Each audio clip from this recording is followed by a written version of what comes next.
Oman সাগরে একটি British গুপ্তচর জাহাজকে আটকে দিয়েছে ইরানের নৌবাহিনী।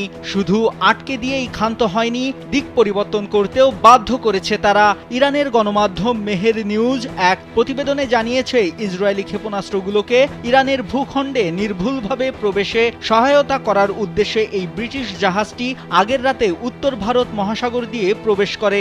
তবে ইরানের নৌবাহিনীর গোয়েন্দা ব্যবস্থা জাহাজটিকে সহজেই শনাক্ত করে ফেলে। পরে ব্রিটিশ জাহাজটিকে গতিপথ পরিবর্তন করতে বাধ্য করে ইরান। এদিকে ইসরায়েল জুড়ে রাতভর হামলা চালিয়েছে ইরান। দখলদারদের হাইফা ও তেল আবিব শহর সহ বিভিন্ন অঞ্চলে ক্ষেপণাস্ত্র নিক্ষেপ করেছে তেহরান। এতে কমপক্ষে 6 জন নিহত হয়েছে।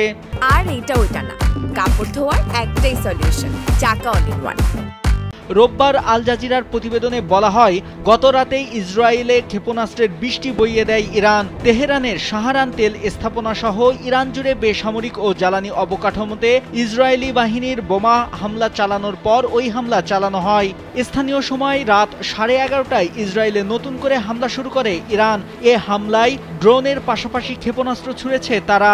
যদিও ইসরায়েলি সেনাবাহিনী জানিয়েছে, তারাও ইরানি সরকারের পারমাণবিক অস্ত্র প্রকল্পের সঙ্গে সম্পর্কিত স্থানগুলোকে লক্ষ্য করে হামলা চালিয়েছে। এর আগে 13 জুন রাতে তেল আবিবে ইরান শতাধিক ব্যালিস্টিক ক্ষেপণাস্ত্র হামলা চালায়। এতে 4 জন নিহত ও অনেক আহত হওয়ার খবর পাওয়া গেছে। তার আগে 13 জুন ভোরে ইরানের রাজধানী তেহরানে বিমান হামলা চালায় ইসরায়েল।